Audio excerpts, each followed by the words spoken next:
Bonjour, nous allons aborder aujourd'hui la dernière partie de ce chapitre. Après avoir parlé du processus de cancérisation sur lequel vous avez réfléchi récemment sur la partie moléculaire, on va parler aujourd'hui de risque. Donc pour illustrer cette idée de risque, j'ai choisi ce document que vous devez avoir sous les yeux, qui vous présente le risque relatif, c'est-à-dire le risque d'être atteint d'un cancer quand on fume par rapport au risque d'être atteint quand on ne fume pas. Donc le résultat n'est pas d'un grand mystère. Ce risque est multiplié par 9 quand on est fumeur. Donc on est obligé d'en déduire, bien entendu, que le tabac, consommer du tabac, fumer, est un risque environnemental non négligeable. Les principaux organes touchés sont effectivement, comme vous le savez, les poumons et les organes de l'arrière-gorge, larynx et pharynx.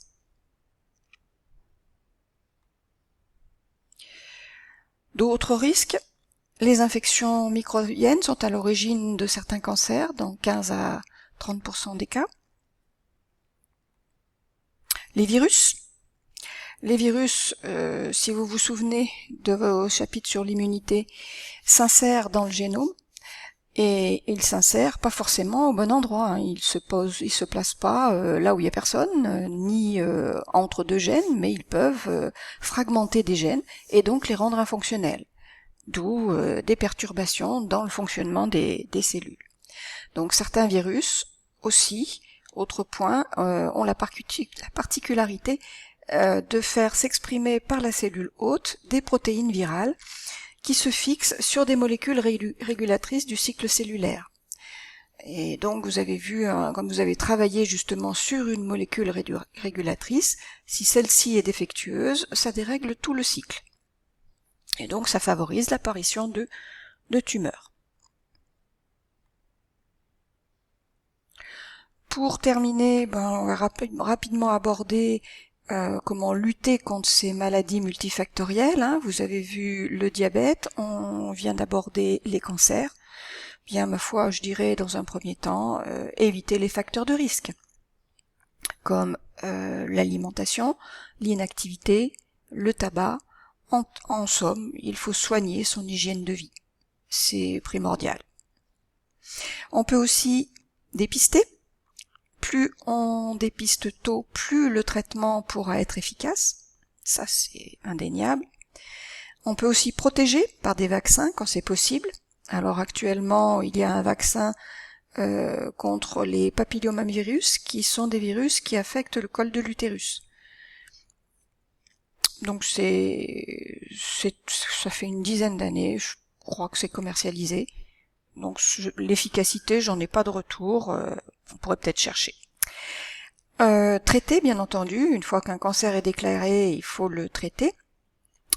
En fonction des connaissances sur la pathologie, certains cancers sont beaucoup mieux connus que d'autres, donc les traitements sont plus efficaces. L'immunothérapie progresse. Si vous vous souvenez, on en a déjà parlé, donc je ne vais pas refaire une partie là-dessus. Donc l'utilisation d'anticorps monoclonaux. J'ai noté aussi cibler les cellules malades, c'est la radiothérapie en principe qui essaye de détruire les cellules touchées et pas les autres. Alors bien entendu, il faut éviter les voisines. On peut aussi, comme traitement, je ne l'ai pas noté ici, mais on a vu dans une petite vidéo qu'une tumeur était richement vascularisée. Donc les vaisseaux sanguins se développent puisque les cellules ont de gros besoins nutritionnels, oxygène, nutriments. Donc si on interrompt la vascularisation, on peut provoquer la mort des tumeurs. Donc ça, c'est une piste de traitement. Et pour finir ce chapitre, donc vous voyez qu'aujourd'hui c'est extrêmement rapide, nous allons aborder donc la conclusion sous forme d'un schéma, d'une carte mentale, pour changer un petit peu. Enfin non, j'ai déjà utilisé, mais bon. Alors, les maladies multifactorielles ont une première cause, celle dont on a beaucoup parlé, des facteurs génétiques. Ces facteurs génétiques, il existe les allèles de prédisposition, c'est-à-dire des des allèles qui vont prédisposer au développement de ces maladies. Et bien entendu, on a vu l'exemple des mutations comme celle du gène qui code pour la protéine P53, mais il y a d'autres gènes régulateurs, donc d'autres mutations peuvent intervenir, mais celle-là est la plus connue.